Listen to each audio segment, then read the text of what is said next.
Say goodbye to Mr. Drucker, and then be on our way. But, Uncle Jed, I don't want to leave Hooterville. Me neither. Me neither. I'm the first real live big-time Hollywood producer-director these little old country gals have ever seen. I'm sorry, boy, but we do have to go. Well, why? I done got myself engaged to 4 of them. Well, there's 4 reasons right there. Well, I sure do hate to leave Eph.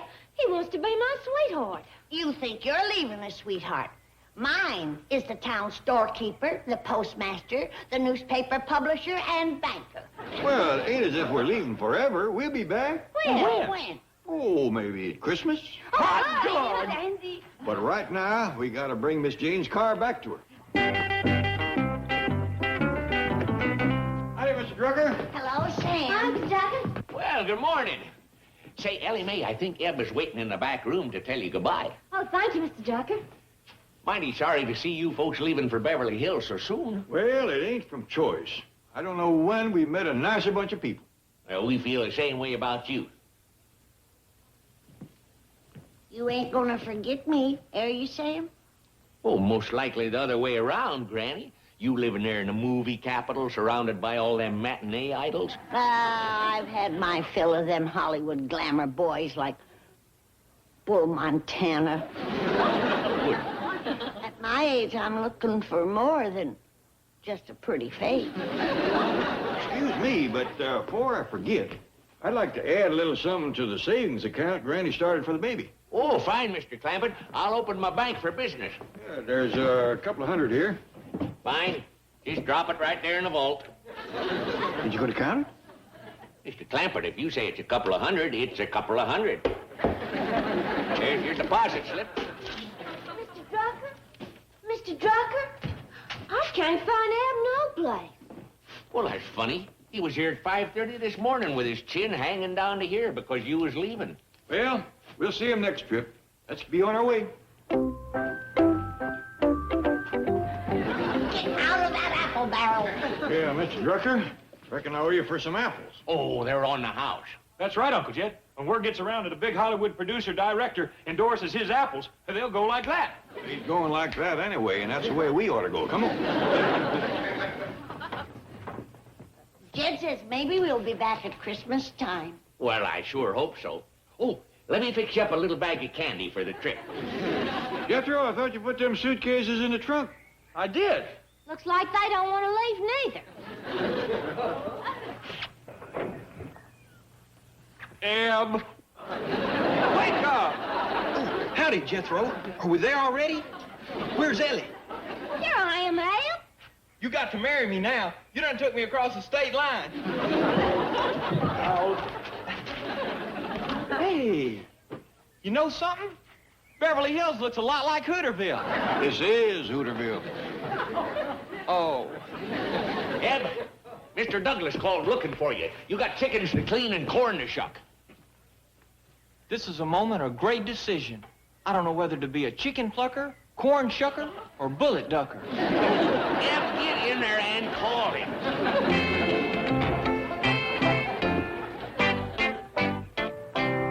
Well, goodbye, Mr. Drucker. Sorry to have to leave, but our next-door neighbor, Mr. Drysdale, is looking after our place, and he's feeding Ellie's critter, and I think he's got his hands full. What do these critters eat? I've been trying to get them to eat those critters. This place is a zoo. Did you know that Ellie has a full-grown bear? Where is he? Upstairs. I had to give him breakfast in bed. He sleeps in the house? He sleeps any place he wants to.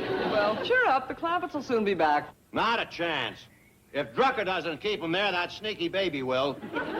Are you referring to that darling little Kathy, Joe? That kid is another Bunny Parker, and it's my bank she's trying to rob. She is 2 months old. And already she has her beady little eyes on Jed Clampett's money.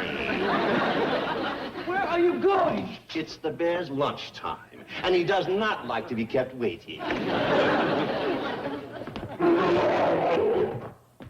See what I tell you.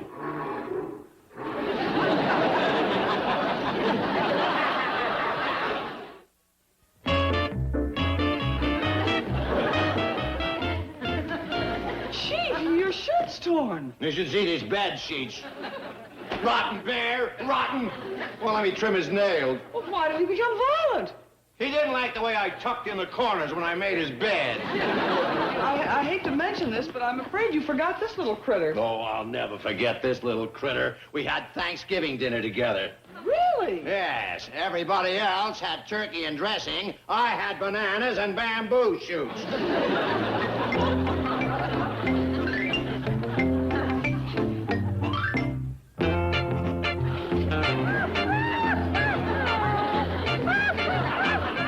Forget it. I'm not eating with you today.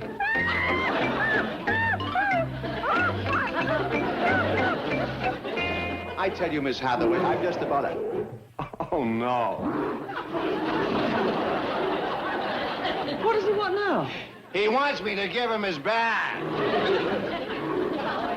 All right, get the tub. I'll be right up. While the bears hibernate, this one lies awake thinking of things for me to do. Nuts to it. I've had it.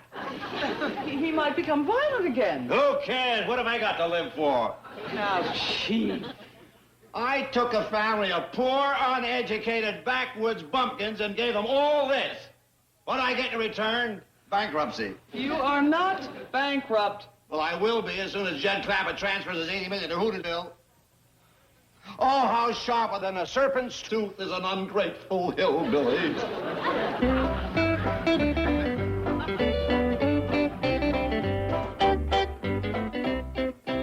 All right, desert me, all of you. But there'll come a day of reckoning. The wheel of fortune turns. Someday after that Hooterville highbinder, Shifty Sam Drunker has squeezed him dry, Jed Clapper will come to me on his knees and beg me to make him rich again. And you know what I'll do? I'll laugh in his face, and I'll say, "Oh, Mr. Clapper, you're back." What you doing, Miss Jane? Believe it or not, he's laughing in your face. Who's this? Well, that's Ellie's friend, Eb. What do you mean, friend? They's practically engaged to get married. You're kidding. This hayseed? Well, it's a heap better than anything you've come up with. Well, I didn't... 7 years you've been promising to get a fella for Ellie. Well, where is he? Well, he's a... don't worry, I found one. Well, you're too late. We don't want any of your city slickers. Eb is a good, honest, hard-working farm boy. Now, that's a perfect description of the fellow I've got. Well, you can keep him. Now, hold on, Granny. Ain't nothing official yet between Ellie and Eb. Who's your young feller? Well, that's a surprise. Right, Miss Hathaway? Oh, a complete surprise. You say he's a real country boy? Granny, he was born so far out in the country that the sun used to set between his house and town. That's a fur piece out. Well, let's go get him, Miss Hathaway. You hold him, and I'll put shoes on him. Sounds like he's found a country boy, Granny. Seeing's believing. He's been barking for 7 years, and he ain't treed nothing yet. It'd be nice for Ellie to have a choice. Eb's a nice young fellow, but if brains was lard, he wouldn't grease too big a pan. Come on, we've got to find a country boy. In Beverly Hills? It's impossible. Miss Hathaway, to a man who has bedded down a bear and had Thanksgiving dinner with an ape, nothing is impossible. Take your own bath. Rotten bear. Swell rotten.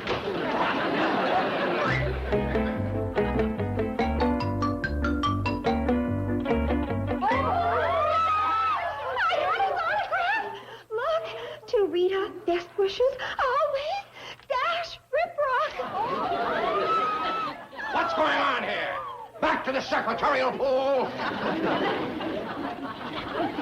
Look, his autograph, a real movie star. Out! Out!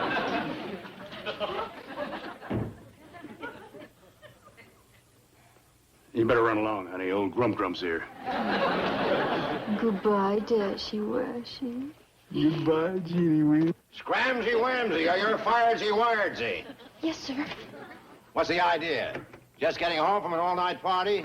Oh, I just came from the set. My agent reminded me it's contract signing time. So it is. So it is.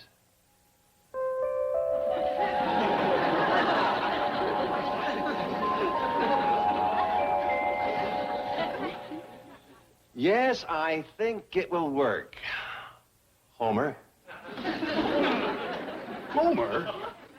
That's your real name. Homer Noodleman from Peoria, Illinois. I changed my name to Dash Riprock. I'm changing it back. Oh, no, you're not. It's only temporary. After the wedding, you'll be known as Mr. Ellie Mae Clampett. I'm not going to marry Ellie Mae Clampett. You're going to propose. What if she says yes?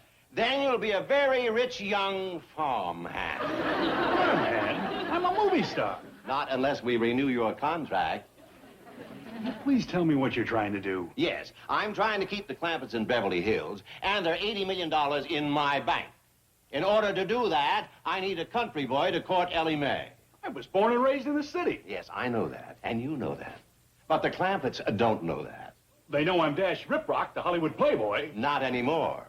You are now Homer Noodleman, the Peoria plowboy.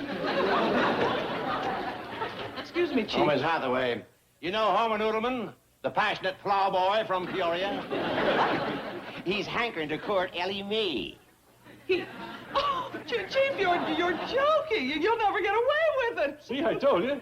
Dash Riprock could convince the Clampett that he's a country boy? Oh. Just a minute. Just a minute.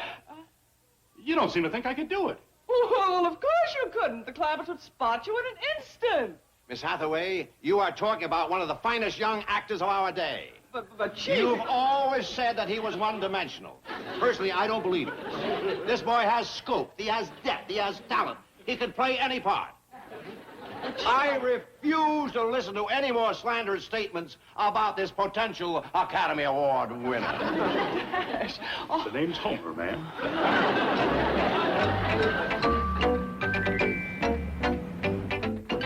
All right, Homer. Now you go in there and give the performance of your career. And don't forget that mini pearl greeting I gave you. I'll do my best, Mr. Drysdale, but I'm used to working from a script. Aha, there's no problem. I've written down a few key country expressions. I'll put them in the crown of your hat, so whenever you're in doubt, you can just take a look. Well, back so soon? That's right, Mr. Clampett. And here's the farm boy that's going to make Ellie Mae forget all about Ed. Oh, shake hands with Homer Noodleman.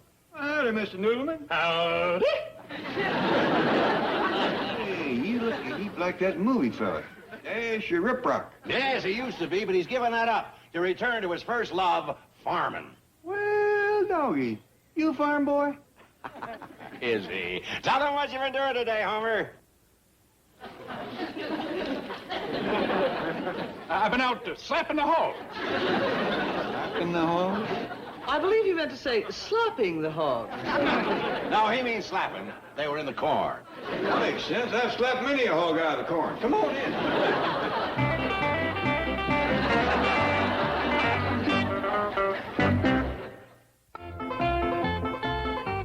Granny, Mr. Drysdale kept his word. He fetched over a fella for Ellie Mae. Granny, shake hands with Homer Noodleman. Howdy, Homer. Howdy. You any kin to Minnie Pearl? Just a minute. You're Dash Riprock, the movie actor. Oh, not anymore. He's going back to the life he loves, farming. Is that true, Jake? That's what he said. Did you ever shoe a mule? Oh, yes, ma'am.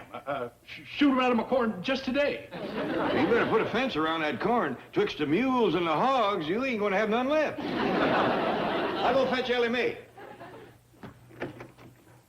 Say, Homer, I'll bet the smell of Granny's victuals cooking reminds you of home. It sure does. Will you stay to supper? I'd be mighty proud to, ma'am. We're having sow belly and dandelion greens and goat tripe. On second thought, I got to be home at supper time to, milk the crows. Milk the crows. Cows. He talks through his hat a lot. He's just shy, Granny, a typical country boy. Well, go sit down. I'll get you both a cup of coffee. Granny, sweetie, I smell sow belly and dandelion greens. Hey, who's that Rube? That's Homer Noodleman.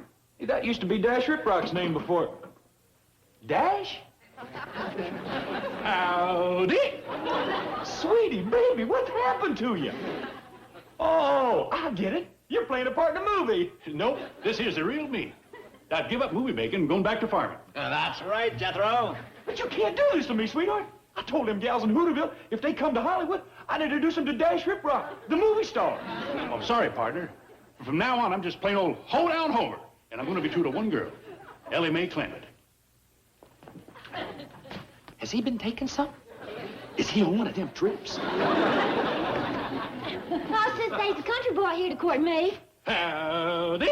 I'm leaving home. First to find a bear in my bed, then Dash Riprock and overhauls. You want to hold him? His name is Wendell. No, ma'am, that's a rat. That's a possum. Well, that's what I started to say. That's a rat-cute possum.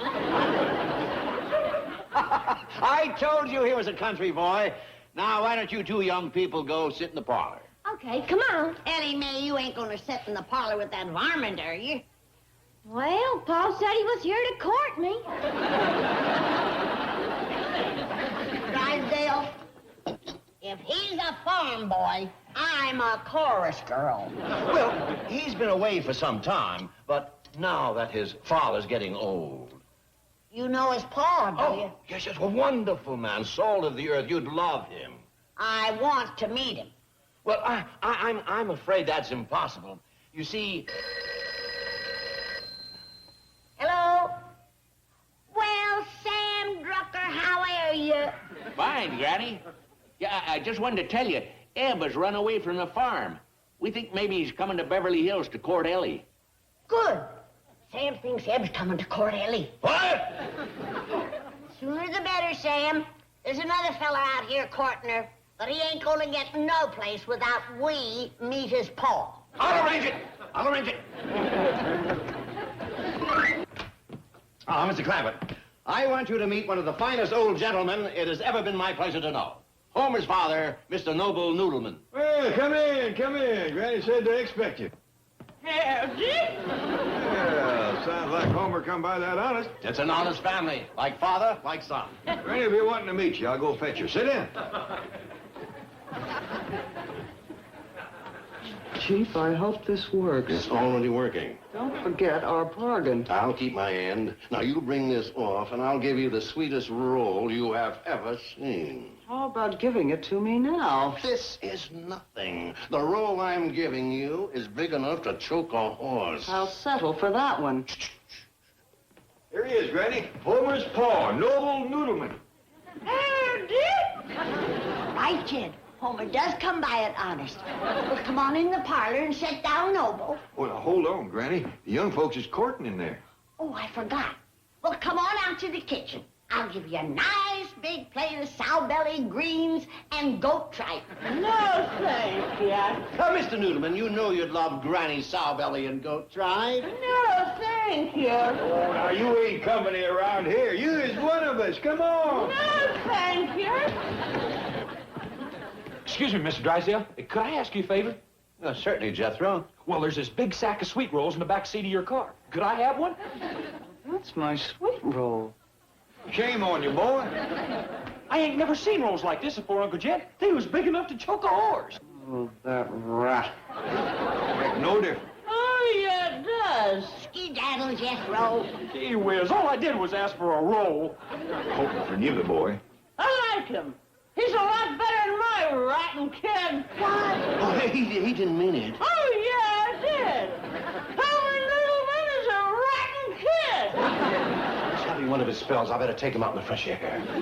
Somebody yelling about me? Yeah, I was. Who is this old clown? You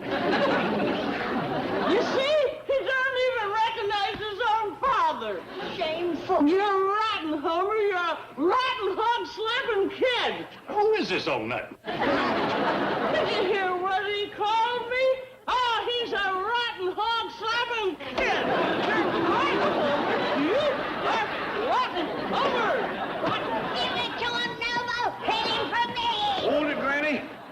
family scrap. Mr. Noodleman, wait, please! That old fella's got a lot of gumption. Now he's throwing rolls at Mr. Drysdale. How could such a wonderful gentleman have such a rotten son? Maybe the boy's been away from the farm too long. Where's Homer? Forget him, honey. Yeah. Go back to your possum. You're better off.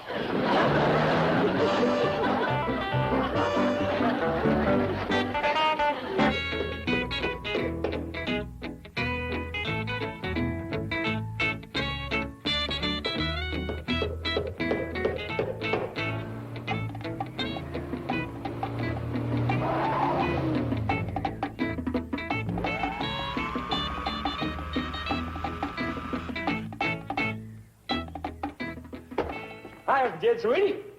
In the Sam Hill is that? That's a girl. I reckon I could have guessed that. What's this contraption? Oh, this here is a hand-built, wedge-designed, custom-made rear-engine, turbocharged twin spear. She puts out 600 horsepower at 8,000 RPM. Well, I'd have never guessed that. Oh, Uncle Jed, I'd like for you to meet the newest superstar in my stable. A girl whose name is going to be up in lights from coast to coast. A girl whose name is going to be a household word. Miss, what was it again? Jean Rivers. That's right. Oh, well, howdy. I'm proud to meet you, Miss Jean Jean. Is this your, whatever it is? Oh, no. This belongs to CB. Who is CB? That's me, Uncle Jed, sweetie. That's the way I'm known in movie land. CB de Bodine, star maker. You bought this? It's great for my Hollywood producer image. Where's the truck? When I drive up to premieres in this rascal, folks will know I'm important. Where's the truck? My fans will mob me. Where is the truck? I swapped it for this. I'll swap it back. Well, you see, it weren't exactly an even swap. I owe a small cash balance. How much? $18,000. Swap it back. Oh, money ain't no problem. You see, I got this here rich fella to back me. He's what you call him, an angel. Who is he? You? Swap it back. Oh, Uncle Generous. Uncle Jed. Can't we talk about this after she's gone? When is she leaving? Quick as you give me the 18,000. Swap it back. Oh, don't ask me to do that. I ain't asking. I'll get a move on because we're planning a birthday surprise for Granny. Would you believe I got the car as a birthday present for Granny? Oh? I bet if I took her for a ride, she'd fall in love with it. Jethro, when are you going to learn that honesty is the best policy? Now, if you just come up to me and said straight out, Uncle Jed, could I please trade in the truck for a new car? You'd have had my respect. Uncle Jed, can I please trade in the truck for a new car? Now, that's honest. Do I get the money? No, but you got my respect. Where did I go wrong? Likely when you got out of bed this morning. Take that back where you got it and fetch the truck home. You know something? You don't deserve to have me for a nephew. That may well be. But when I see the trouble that other folks got, I grin and bear it. I'll show you. One of these days, I'm going to be rich and famous. The idol of millions. The biggest man in the business. And then you know what I'm going to do? I'm going to run away from home.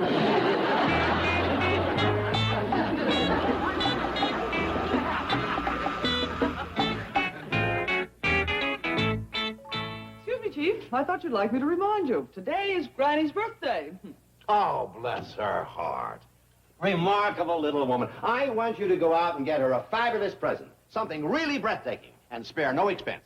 Wonderful. And while you're out, get her a little something from me, too. A little something? Yeah, and a beautiful card to go with it. You know, something with roses and lace and sentimental poetry like, though your hair is very gray, may you have a merry day. Hey, that's pretty good. Never mind the card, just type that up and I'll sign it. Right, Chief? That's chief, as in Indian. That's cheap as in skate? Well, I guess I am being a bit too frugal, but if I could only think of something that Granny would really want. I can show you just the thing. A few days ago, Granny and I were looking through this catalog, and we came across a picture of a hickory rocking chair, Handmade by craftsmen in the Ozarks. Oh, here it is. She absolutely fell in love with it. She must have looked at this page for half an hour. Yes, I can see how Granny would really like this. Okay, here. Have this framed and give it to her from me. Come on, Duke. Let's go out and warm our old tired bones in the sun. These cold winter nights is kind of hard on us senior citizens. Still say Granny'd love that little old yeller bomb. Boy, I think I know what's best for Granny. But if you just let me take her for a ride. I don't want to hear no more about it. You mean he's going to keep that old broken-down wreck around here forever? Well, I don't say forever, but as long as she's still working. On these cold mornings, it takes forever to get her started. Maybe, but once she gets warmed up, she goes pretty good. She's an eyesore. She's a disgrace to the family. Come on, Uncle Jed. Let me just push her off a cliff. We'll collect the insurance. Duke, they's gonna do me in from a $50 double indemnity. What kind of birthday surprise would that be for Granny? It'd be a great surprise if you let me give her that little yellow bomb. Now he wants to blow me up. Listen, Uncle Jed, let's forget about the insurance. It don't amount to nothing nohow. First, I'll strip her of everything we can sell.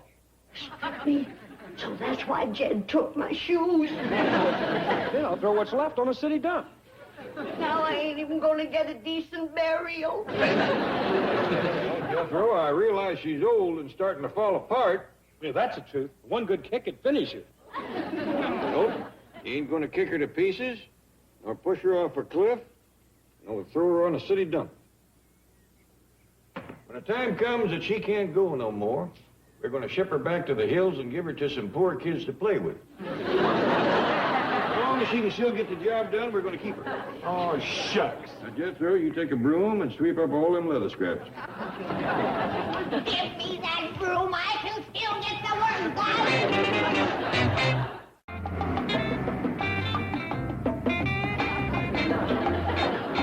Well, how do you like it, Uncle Jed?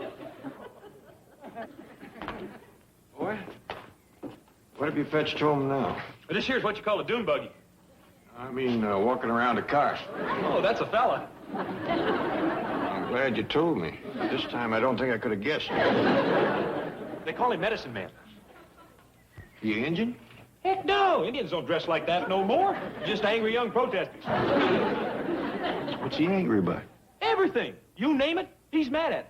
You see, he's a spokesman for the new generation. A Medicine Man, this here's my Uncle Jed. Howdy there. How are you?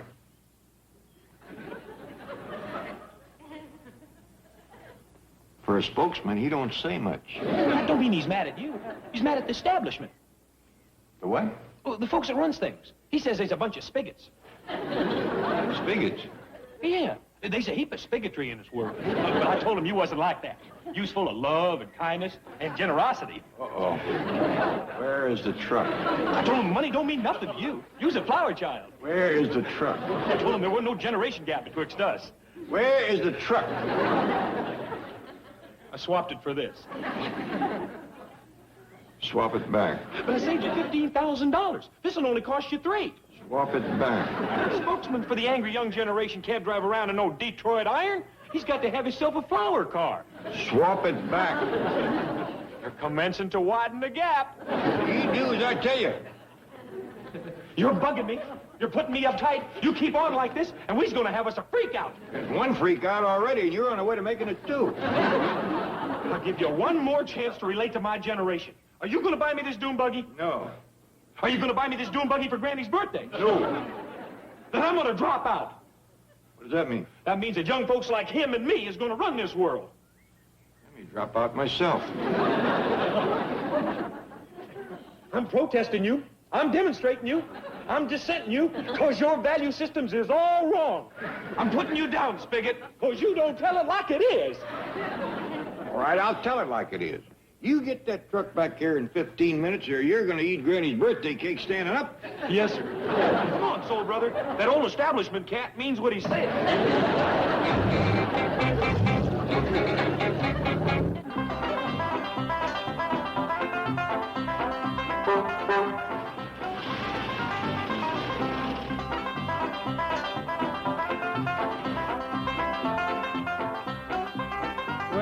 There she is, Uncle Jed. But she's in bad shape, and so am I. What's your trouble? I got identity problem. I don't know who I am. I freaked out as a Hollywood producer. I freaked out as a protester. I even freaked out as a freakout. And now I don't know who I am. I can't do my own thing. Why not? Because I don't know what it is. I do. It's eating. We're going to have a birthday party for Granny. And you can do your own thing till you're full as a tick. Well, that takes care of me. But that old truck needs some work if it's going to keep running. Well, that's better than shoving it off a cliff or kicking it to pieces.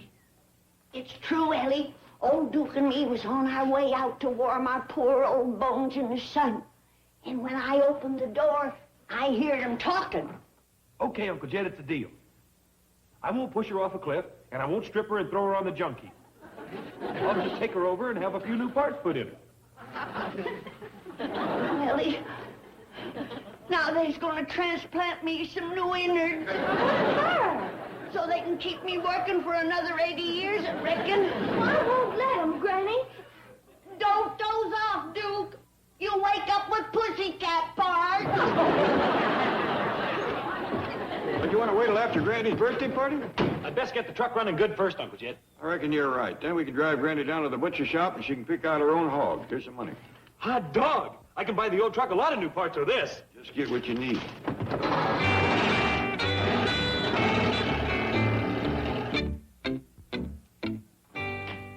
Here's your shoes, Granny. I don't need them, Jed. I work faster without them. Look at me go. Well, then, don't work so hard. It's your birthday. Oh, no, it ain't. I ain't got a birthday coming up for years. What's the matter with you? Nothing. I'm young, Jed. I can earn my keep. You don't have to work for your keep. I'm working for my life. Life, liver, and the pursuit of happiness. Now, sit down and rest yourself. Quick as Jethro gets back, we're going to drive you down to the butcher shop.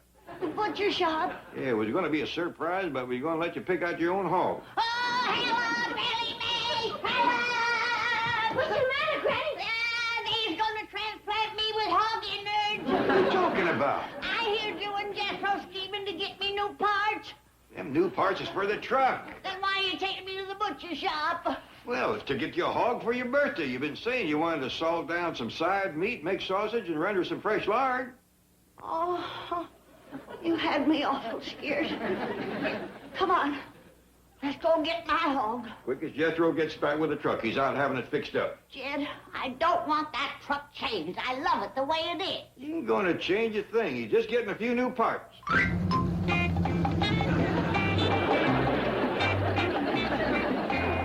Well, how do you like it, Uncle Jed? What is it? It's the truck. What truck? Our truck. What'd you do to it? Oh, I just put on a few new parts. Looks like more than a few. I liked it the way it was.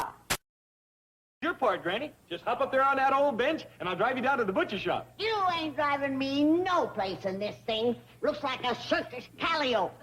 Oh, do these pipes play music? It plays the sweetest music this side of Indianapolis. Why, under that hood is 442 cubic inches of raw power.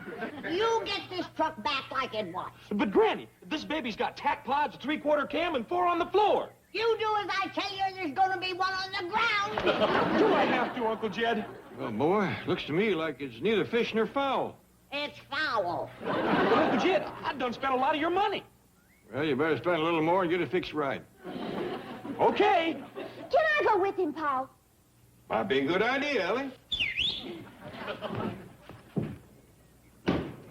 Two heads are better than one. Not when one of them's Jethro.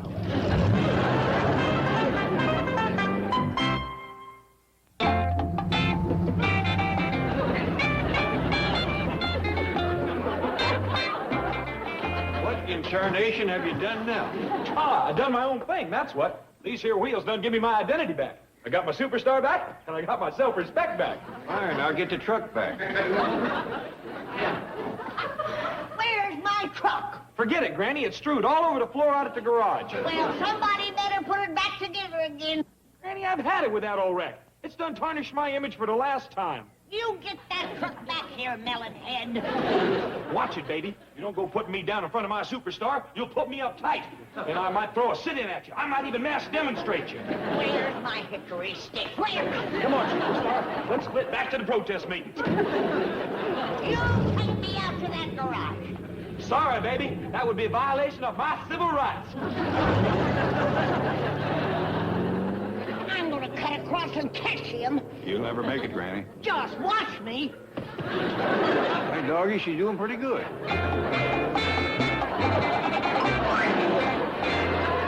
She can just keep that speed till the next Olympics. We got us a mess of gold medals. Well, here we is, back at the Citadel of the Decadent Rich. Howdy, Father Emmett. Hey, me. My name's Hydrangea now. I'm a flower child. Is the kitchen free? There's 30 or 40 more coming over for a happening. In the kitchen? That's where it's at, baby. Jethro wants to have a eat-in. I might have known. Come on, group. The only happening that's happening around here today is Granny's birthday party. Do we get victuals, or do we commence yelling police brutality?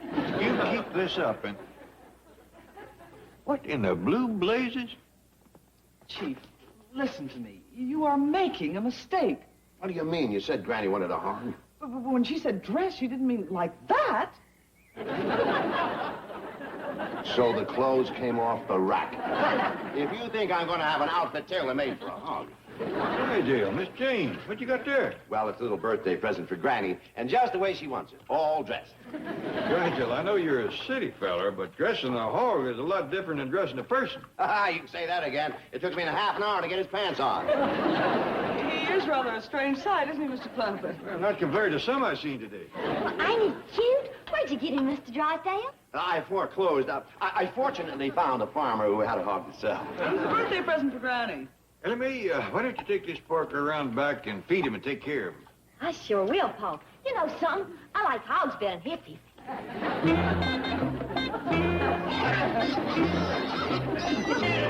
Hey, where's my flower chick going with that fat drunk? Drunk? He's having a bad trip, man. He's crawling on all fours. He's a hog. I bet he is. If he beats us in the kitchen, he'll wipe out our eat-in. What's this? My new wheels. Where's the truck? Well, last time I saw it, Granny was trying to talk four mechanics into putting it back together again. Well, looks like she done it, 'cause yonder it come. Well, there's nobody driving. Reckon that old thing knows its way home by itself?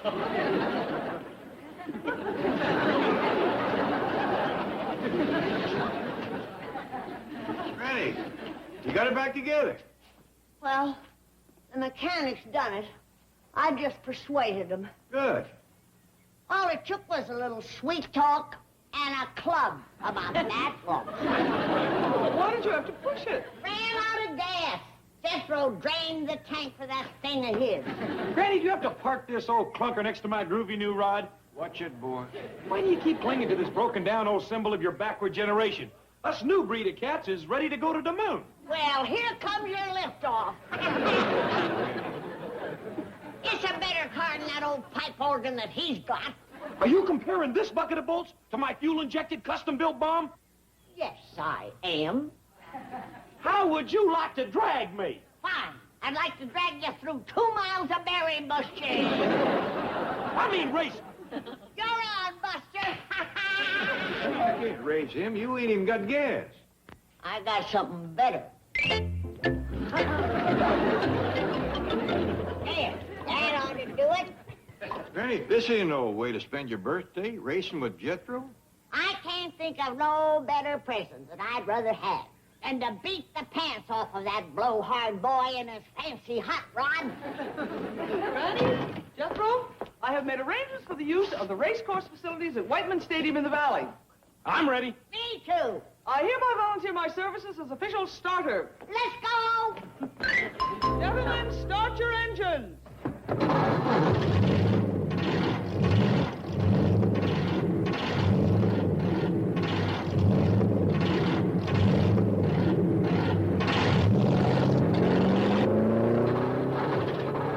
What's the matter, Granny? I killed my engine.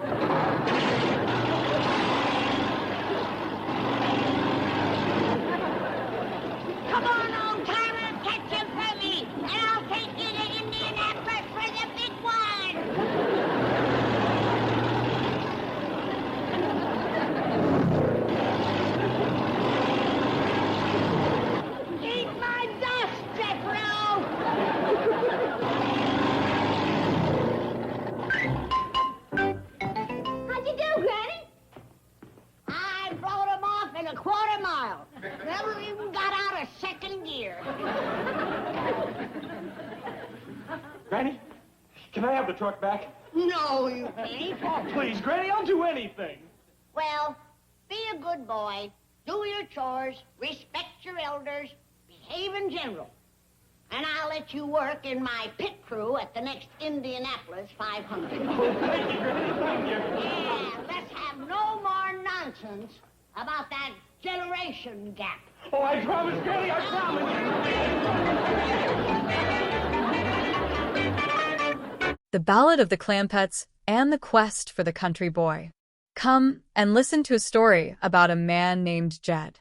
He was a poor mountaineer who barely kept his family fed. And then one day, he was shooting at some food, and up through the ground came a bubbling crude. Oil, that is. Black gold. Texas tea. Well, the first thing you know, old Jed is a millionaire. The kinfolk said, Jed, move away from there. They said, California is the place you ought to be. So they loaded up the truck and they moved to Beverly. Hills, that is. Swimming pools. Movie stars. The Beverly Hillbillies. The sun rose over the rolling hills of Hooterville, casting a golden glow over the dusty roads and the quiet charm of the countryside. It was a day of transition, a day of farewells. The Clampett family was preparing to leave the familiar embrace of this rural sanctuary to return to the sprawling mansions of Beverly Hills. Jed Clampett stood by the truck, his face etched with a mixture of nostalgia and duty. We must go in, say goodbye to Mr. Drucker, and then be on our way, he told his family. But Uncle Jed, I do not want to leave Hooterville, Jethro protested, his young face clouded with disappointment. Me neither, Granny added, her voice sharp with her usual feisty spirit. Me neither, Ellie Mae echoed, her eyes reflecting the sadness of leaving her animal friends and the simple life they led here. I am the first real, live, big-time Hollywood producer-director these little old country girls have ever seen, Jethro continued, his chest puffed out with a newfound sense of importance. I am sorry, boy, but we do have to go, Jed insisted, his voice firm but kind. But why? I done got myself engaged to 4 of them, Jethro lamented, his youthful exuberance leading him into romantic complications. Well, there is 4 reasons right there, Jed countered with a dry wit. Oh, I sure do hate to leave there, Granny sighed, her thoughts drifting to the simple pleasures of the country life. He wants to be my sweetheart, Ellie Mae said, pointing to a young man standing nearby. You think you are leaving us, sweetheart, the young man replied, his voice filled with affection. Mine is the town storekeeper, the postmaster, the newspaper publisher, and banker, Granny boasted, listing the many roles her suitor held in the small town. Well, it is not as if we are leaving forever, Jed reassured them. We will be back. When? Granny asked, her eyes searching for a promise. Oh, maybe at Christmas, Jed replied, offering a glimmer of hope. Oh, good, Granny said, her face brightening. But right now, we have to bring Miss Jane's car back to her, Jed reminded them, his sense of responsibility never wavering. They arrived at the town store, where Sam Drucker was waiting for them. Hi there, Mr. Drucker, Jed called out. Hello, Sam, Jethro added. Hi, Mr. Drucker, Ellie Mae said with a smile. Well, good morning, Sam replied, his face lighting up at the sight of his friends. Say, Ellie Mae, I think E.B. is waiting in the back room to tell you goodbye. Oh, thank you, Mr. Drucker, Ellie Mae said, her eyes lighting up. Mighty sorry to see you folks leaving for Beverly Hills so soon, Sam said, his voice tinged with regret. Well, it is not from choice, Jed admitted. I do not know when we met a nicer bunch of people. Well, we feel the same way about you, Sam replied warmly. You're not going to forget me, are you, Sam? Granny asked, her voice filled with a rare moment of vulnerability. Oh, most likely the other way around, Sam chuckled. Granny, you living there in a movie capital surrounded by all the matinee idols? Well, I have had my fill of them Hollywood glamour boys like Bull Montana, Granny sniffed. At my age, I am looking for more than just a pretty face. Excuse me, but before I forget, I would like to add a little something to the savings account Granny started for the baby, Jed said, reaching into his pocket. Oh, fine, Mr. Clampett, Sam said, his business instincts kicking in. I will open my bank for business. There is a couple of hundred here, Jed said, handing over a stack of bills. Fine. Just drop it right there in a vault, Sam said, gesturing to a small safe. Did you go to count it? Jed asked, surprised by the lack of formality. Mr. Clampett, if you say it is a couple of hundred, it is a couple of hundred, Sam replied with a smile. There is your deposit slip. Mr. Drucker, I cannot find E.B. no place, Ellie Mae said, returning from the back room with a worried look on her face. Well, that is funny, Sam said, scratching his head. He was here at 5:30 this morning with his chin hanging down to here, because he was leaving. Well, we will see him next trip, Jed said, his voice calm and steady. Let us be on our way. Get out of that apple barrel, Jed commanded, spotting a pair of boots sticking out from under the fruit. Yeah, Mr. Drucker, reckon I owe you for some apples, Jethro said, emerging from his hiding place. Oh, they're on the house, Sam insisted. That is right, Uncle Jed, Jethro said, his youthful enthusiasm returning. When word gets around that a big Hollywood producer-director endorses his apples, they will go like that. He is going like that anyway, and that is the way we ought to go, Jed said, gesturing towards the truck. Come on. Jed says maybe we will be back at Christmas time, Granny told Sam as they walked to the truck. Well, I sure hope so, Sam replied. Oh, let me fix you up a little bag of candy for the trip. Jethro, I thought you put them suitcases in the trunk, Jed said, looking at the overloaded truck. I did, Jethro replied, his voice muffled by the candy he was eating. Looks like they do not want to leave neither, Jed observed, pointing to a pair of legs sticking out from under the suitcases. E.B., wake up, Jed said, shaking the sleeping figure. Howdy, Jethro, E.B. said, rubbing his eyes as he emerged from his hiding place. Are we there already? Where is Ellie? Here I am, E.B., Ellie Mae said, her eyes twinkling with amusement. You got to marry me now, E.B. declared, his voice filled with a desperate kind of love. You done took me across the state line. Hey, you know something? Jethro said, looking around. Beverly Hills looks a lot like Hooterville. This is Hooterville, Jed reminded him with a chuckle. Oh, Jethro said, his face falling. E.B., Mr. Douglas called looking for you, Sam told the young man. You got chickens to clean and corn to shuck. This is a moment of great decision, E.B. sighed, his voice filled with existential dread. I do not know whether to be a chicken plucker, corn shucker, or bullet ducker. E.B., get in there and call him, Sam commanded. Well, goodbye, Mr. Drucker, Jed said, shaking the storekeeper's hand. Sorry to have to leave, but our next-door neighbor, Mr. Drysdale, is looking after our place, and he is feeding Ellie's critter, and I think he has got his hands full. Back in Beverly Hills, Milburn Drysdale was indeed having his hands full. He stood in the middle of the Clampett mansion, surrounded by an assortment of animals that would have made Noah's Ark look like a petting zoo. What do these critters eat? He asked his secretary, Jane Hathaway, his voice filled with frustration. I have been trying to get them to eat those critters. Now, this place is a zoo, Miss Hathaway observed, her voice dry and detached. Did you know that Ellie has a full-grown bear? Where is he? Drysdale asked, his eyes widening in alarm. Upstairs, Miss Hathaway replied. I had to give him breakfast in bed. You see, Mr. Drucker, Drysdale said, as if explaining his predicament to a distant friend. He sleeps in the house? He sleeps any place he wants to, Miss Hathaway added with a touch of irony. Well, cheer up, Drysdale said, trying to find a silver lining. The Clampetts will soon be back. Not a chance, Miss Hathaway countered. If Drucker does not keep him there, that sneaky baby will. Are you referring to that darling little Kathy Jo? Drysdale asked, his voice softening for a moment. That kid is another Bunny Parker, and it is my bank she is trying to rob, Miss Hathaway insisted, her suspicion of all things Clampett unwavering. She is 2 months old, Drysdale reminded her. And already she has your beady little eyes and dead Clampett's mind, Miss Hathaway shot back. Where are you going? It is the bear's lunchtime, and he does not like to be kept waiting, Drysdale said, his voice filled with a quiet desperation. See what I am telling you.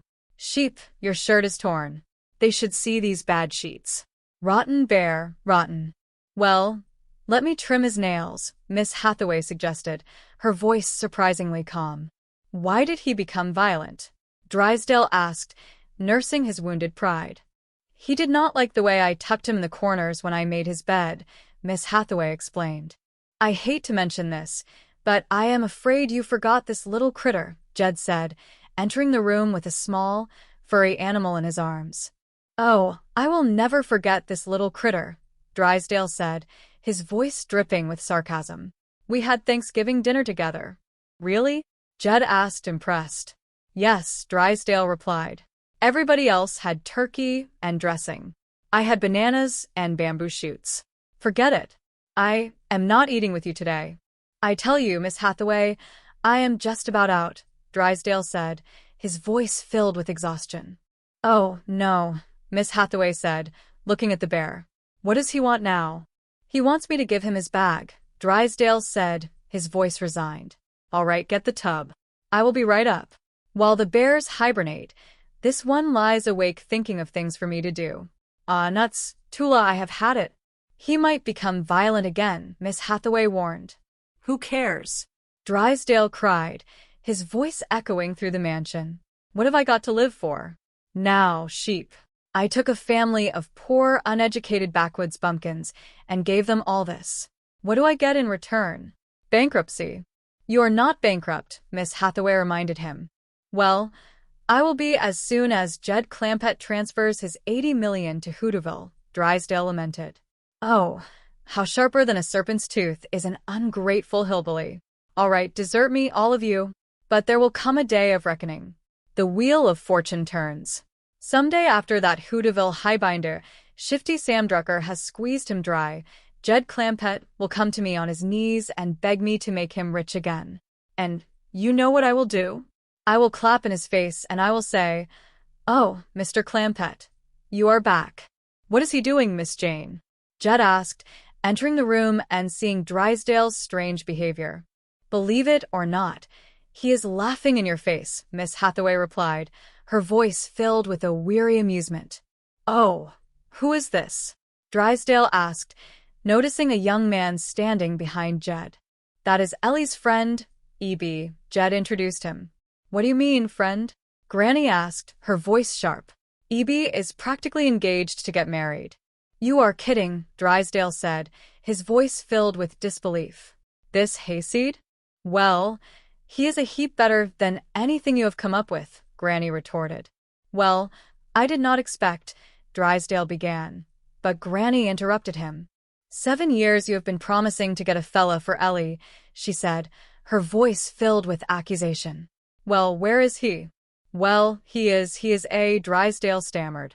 Don't worry, I found one, Granny boasted. Well, you are too late, Drysdale countered. We do not want any of your city slickers. E.B. is a good, honest, hardworking, fine boy. Now, that is a perfect description of the fellow I have got, Drysdale said, his voice suddenly filled with a new plan. Well, you can keep him, Granny said, her mind made up. Now, hold on, Granny, Jed intervened. There is nothing official yet between Ellie and E.B. Who is your young fella? Well, that is a surprise, Drysdale said, his eyes twinkling with a newfound hope. Right, Miss Hathaway? Well, a complete surprise, Miss Hathaway echoed, her voice devoid of any real enthusiasm. Say, he is a real country boy? Granny asked, her interest piqued. Granny, he was born so far out in the country that the sun used to set between his house and town, Drysdale boasted. That is a fur piece of him, Jed observed. Well, let us go get him, Miss Hathaway, Drysdale said, his voice filled with a newfound energy. You hold him, and I will put shoes on him. Sound like he has found a country boy, Granny, Jed said, his voice filled with a quiet amusement. See him, believe him, Granny sniffed. He has been barking for 7 years, and he has not treed nothing yet. It would be nice for Ellie to have a choice, Jed said, his thoughts turning to his daughter's happiness. E.B. is a nice young fella, but if brains was large, he would not grease too big a pan. Come on, we have got to find a country boy, Drysdale told Miss Hathaway as they left the mansion. In Beverly Hills? Miss Hathaway asked, her voice skeptical. It is impossible. Miss Hathaway, To a man who has bedded down a bear and had Thanksgiving dinner with an ape, nothing is impossible, Drysdale declared, his voice filled with a desperate kind of confidence. Take your own bath. Bear, swallow rock. Meanwhile, in a bustling movie studio, a group of young women were buzzing with excitement. I got his autograph, one of them squealed. Look, to Rita, best wishes, always. Dash Rip Rock. What is going on here? A voice demanded. It was Milburn Drysdale, his face red with anger. Back to the secretarial pool. Look, his autograph, a real movie star, Rita gushed, ignoring Drysdale's outburst. Out, out. Drysdale commanded, shooing the women away. You had better run along, honey. Old Grump Grump is here. Dash Rip Rock said, his voice smooth and charming. Goodbye, Dashy Washy. Goodbye, Jeannie Wee, Rita replied with a giggle. Scramsy Wamsy, are you firedsy wiredsy? Dash asked, turning to Drysdale with a playful glint in his eye. Yes, sir, Drysdale replied, his voice tight with frustration. What is the idea? Just getting home from an all-night party? No, I just came from a party, Dash replied. I came from the set. My agent reminded me it is contract signing time. So it is, Drysdale said, his mind racing. Yes, I think it will work. Homer. Homer? Dash asked, his brow furrowed in confusion. That is your real name, Drysdale reminded him. Homer Noodleman from Peoria, Illinois. I changed my name to Dash Rip Rock. I am changing it back. Oh no, you are not, Dash protested. It is only temporary, Drysdale assured him. After the wedding, you will be known as Mr. Ellie Mae Clampett. I am not going to marry Ellie Mae Clampett, Dash declared, his voice firm. You are going to propose, Drysdale insisted. What if she says yes? Dash asked, a look of concern crossing his face. Then you will be a very rich, young farmhand, Drysdale pointed out. Farmhand? Dash asked, his voice filled with indignation. I am a movie star. Not unless we renew your contract, Drysdale reminded him, his voice cold and calculating. Please tell me what you're trying to do, Dash pleaded. Yes, I am trying to keep the Clampetts in Beverly Hills, and they're $80 million in my bank, Drysdale admitted. In order to do that, I need a country boy to court Ellie Mae. I was born and raised in the city, Dash pointed out. Yes, I know that, and you know that, Drysdale said. But the Clampetts do not know that. They know I am Dash Rip Rock, the Hollywood playboy. Not anymore, Drysdale said, his voice filled with a newfound authority. You are now Homer Noodleman, the Peoria plowboy. Excuse me, Chief, Miss Hathaway said, entering the room. Oh, Miss Hathaway, Drysdale said, his voice brightening. You know Homer Noodleman, the passionate plowboy from Peoria? What? Miss Hathaway asked, her eyes widening in disbelief. He is hankering to court Ellie Mae. Chief, you're joking. You will never get away with it. See, I told you, Dash said, looking at Miss Hathaway. Dash Rip Rock can convince the Clampetts that he is a country boy. Just a minute, Drysdale interrupted. You do not seem to think I can do it. Well, of course you could not. The Clampetts would spot you in an instant. Miss Hathaway, you are talking about one of the finest young actors of our day, Drysdale defended Dash. But, Chief, Miss Hathaway protested. You have always said that he was one-dimensional, Drysdale continued. Personally, I do not believe it. This boy has scope. He has depth. He has talent. E can play en particular. I refuse to listen to any more slanderous statements about this potential Academy Award winner. The name is Homer, man. All right, Homer, Drysdale said, turning to Dash. Now you go in there and give the performance of your career. And do not forget that mini-pro greeting I gave you. I will do my best, Mr. Drysdale, but I am used to working from a script, Dash admitted. Uh-huh, Drysdale said, nodding understandingly. There is no problem. I have written down a few key country expressions. I will put them in the crown of your hat. So whenever you are in doubt, you can just take a look. Back at the Clampett mansion, Jed and the family were waiting for the arrival of the new suitor. Well, back so soon? Jed asked as Drysdale and Dash entered the room. That is right, Mr. Clampett, Drysdale said, his voice filled with a forced cheerfulness. And here is the farm boy that is going to make Ellie Mae forget all about Evie. Now, shake hands with Homer Noodleman. Howdy, Mr. Noodleman, Jed said, extending his hand. Howdy, Dash replied, his voice taking on a thick, rural accent. Hey, he looks like that movie fella, Jethro observed, looking closely at Dash. Yeah, sure, Rip Rock. Yes, he used to be, but he has given that up to return to his first love, farming, Drysdale explained quickly. Well, doggy, you a farm boy? Jed asked, his voice filled with curiosity. Is he? Tell them what you have been doing today, Homer, Drysdale prompted. I have been out slapping the hogs, Dash said, his voice full of conviction. Slapping the hogs? Jed asked, a look of confusion crossing his face. I believe you meant to say slopping the hogs, Drysdale corrected him, his voice tight with embarrassment. No, he means slapping, Dash insisted. They were in the corn. That makes sense, Jed said, nodding thoughtfully. I have slapped many a hog out of the corn. Come on in. Granny? Mr. Granny, I kept his word. He fetched over a fella for Ellie Mae. Granny, shake hands with Homer Noodleman. Howdy, Homer, Granny said, her eyes narrowed with suspicion. Howdy, Dash replied. Do you any kind of mini pearl? Granny asked, her voice sharp. Just a minute, Dash said, reaching for his hat. You're Dash Riprock, the movie actor, Granny declared, recognizing him at last. Oh, not anymore, Drysdale intervened. He is going back to the life he loves, farming. Is that true, Jack? Granny asked, her eyes searching Dash's face. That is what he says, Jed replied. Did you ever shoe a mule? Granny asked, putting him to the test. Oh, yes, ma'am, Dash replied, his voice confident. Shoot him out of my corn just today. You better put a fence around that corn, Granny advised. Took the mules and the hogs. You are not going to have none left. I will go fetch Ellie Mae. Say, Homer, I will bet the smell of Granny's middles cooking reminds you of home, Jed said, his voice warm and inviting. It sure does, Dash replied, his stomach rumbling at the thought of a good home-cooked meal. Will you stay to supper? Granny asked, returning with Ellie Mae. I would be mighty proud to, ma'am, Dash replied, his eyes lighting up at the prospect of a meal. We are having sow belly and dandelion greens and goat tripe, Granny announced. Oh, second thought, Dash said, his enthusiasm suddenly vanishing. I gotta be home at supper time to, milk the crows. Milk the crows? Granny asked, her brow furrowed in confusion.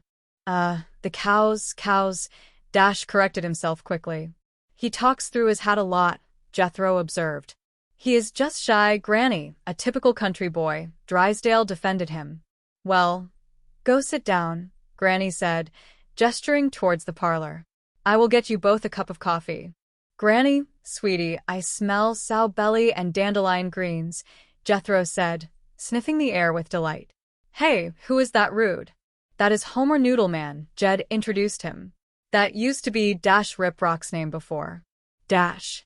Jethro asked, his eyes widening in surprise. Howdy. Sweetie, baby, what has happened to you? Jethro asked, looking at Dash's overalls. Oh, I get it. You are playing a part in a movie. Nope, this here is the real me, Dash insisted, his voice firm. I give up movie making and going back to farming. That is right, Jethro, Drysdale added, his voice filled with a desperate kind of hope. But you cannot do this to me, sweetheart, Jethro pleaded. I told them gals in Hooterville if they come to Hollywood, I would introduce them to Dash Riprock, the movie star. I am sorry, partner, but from now on, I am just plain old hoedown Homer, Dash declared. And I am going to be true to one girl, Ellie Mae Clampett. Has he been taking something? Jethro asked, his voice filled with concern. Is he on one of them trips? Well, since there is a country boy here to court me, Ellie Mae said, looking at Dash with a mixture of curiosity and amusement. Howdy, Dash replied, his voice full of a newfound charm. I am leaving home, Ellie Mae announced, her voice filled with a sudden determination. First to find a bear in my bed, then Dash Riprock in overhauls. You want a howdy? Dash asked, turning to Ellie's pet possum. His name is Wendell. No, ma'am, That is a rat, Dash said, his voice filled with a city boy's ignorance. That is a possum, Ellie Mae corrected him, her voice filled with a gentle patience. That is what I started to say, Dash said, his voice trailing off. That is a rat-cute possum. I told you he was a country boy, Drysdale said, his voice filled with a newfound confidence. Now, why don't you two young people go sit in the parlor? Okay, come on, Ellie Mae said, leading the way. Ellie Mae, you are not going to sit in the parlor with that varmint, are you? Granny asked, her voice filled with concern. Well, Pa said he was here to court me, Ellie Mae reminded her. Drysdale, if he is a farm boy, I am a chorus girl, Granny said, her voice sharp with suspicion. Well, he has been away for some time, but now that his father is getting old, Drysdale began, but Granny interrupted him. I would like to meet him, Granny declared. You know his pa, don't you? Oh, yes, Drysdale stammered. A wonderful man, salt of the earth. You would love him. I want to meet him, Granny insisted. Well, I am afraid that is impossible, Drysdale said, his mind racing for an excuse. You see. Hello? Jed said, answering the telephone. Well, Sam Drucker, how are you? Fine, Granny. Yeah, I just wanted to tell you, E.B. has run away from the farm. We think maybe he is coming to Beverly Hills to court Ellie. Good. Well, Sam thinks E.B. is coming to court Ellie. What? Drysdale asked, his voice filled with alarm. The sooner the better, Sam, Granny said into the phone. There is another feller out here courting her, but he is not going to get no place without we meet his pa. I will arrange it, Drysdale said, his voice filled with a sudden desperation. I will arrange it. A short time later, Drysdale returned to the Clampett mansion with an elderly man in tow. Mr. Clampett, I want you to meet one of the finest old gentlemen it has ever been my pleasure to know, Drysdale announced. Homer's father, Mr. Noble Noodleman. Well, come in, Jed said, welcoming the man into the house. Granny said to expect you. Well, Chief? The old man asked, his voice filled with a quiet dignity. Yes, sounds like Homer come by that honest, Jed observed.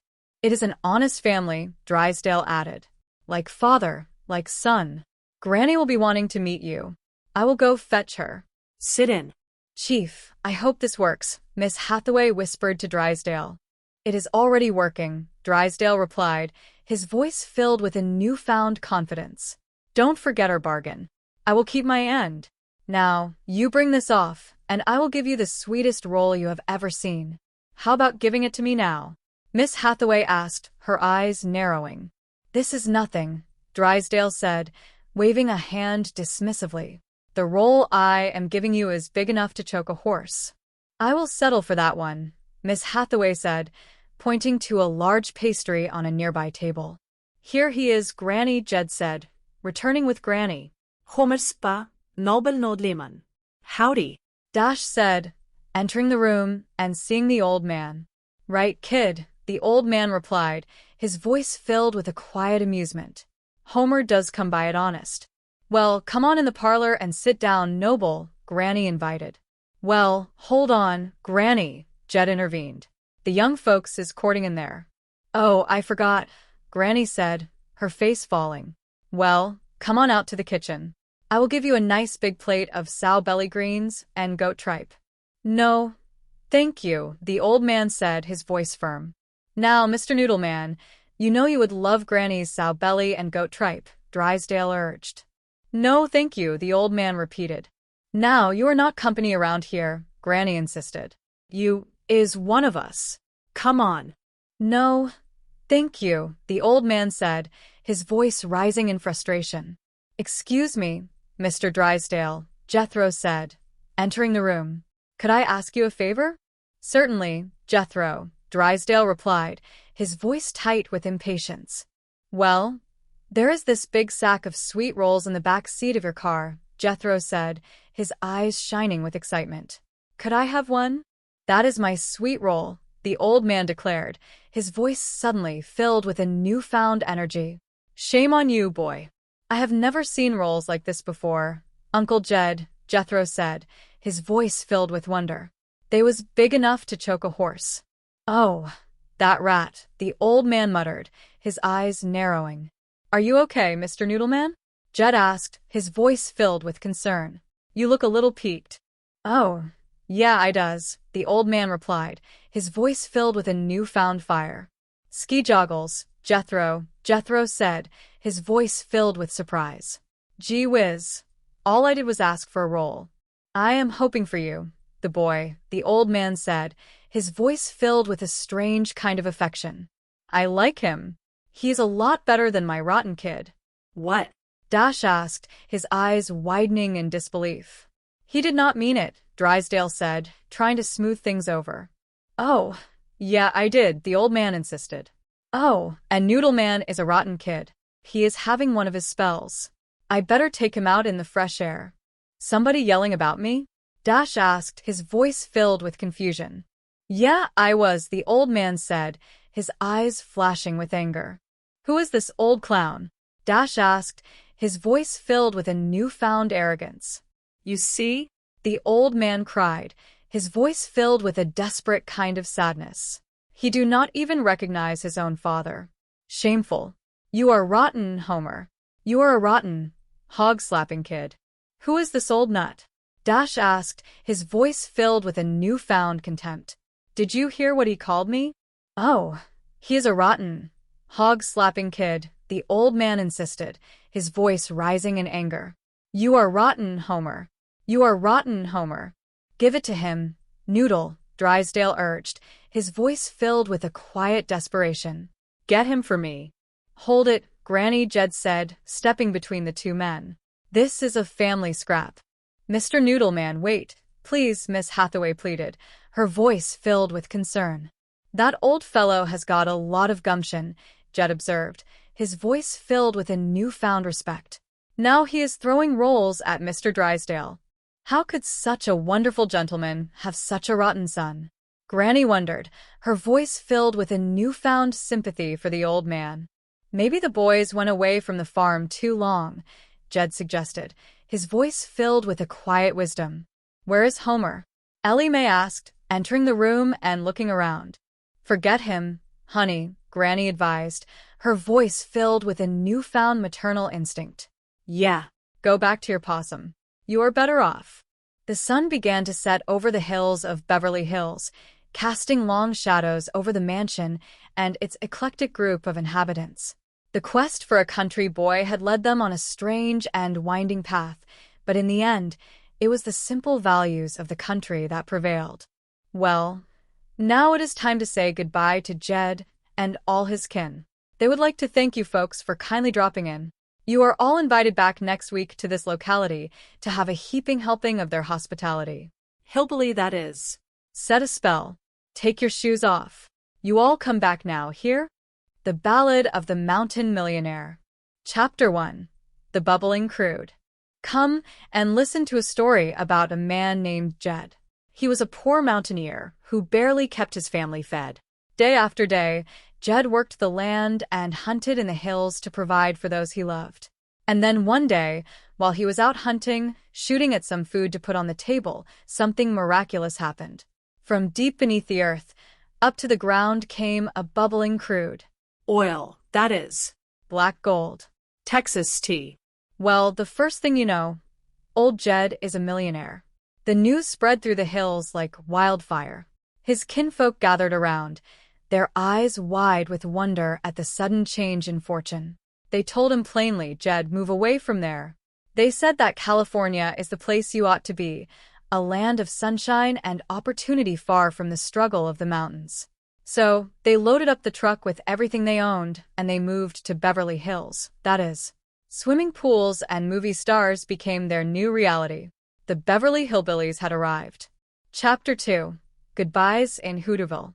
The sun rose over the quiet town of Hooterville as the Clampett family prepared for their journey back to the city. Jed stood by the truck, looking out over the familiar landscape.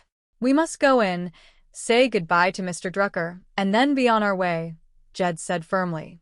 But Uncle Jed, I do not want to leave Hooterville, Jethro protested, his shoulders slumped.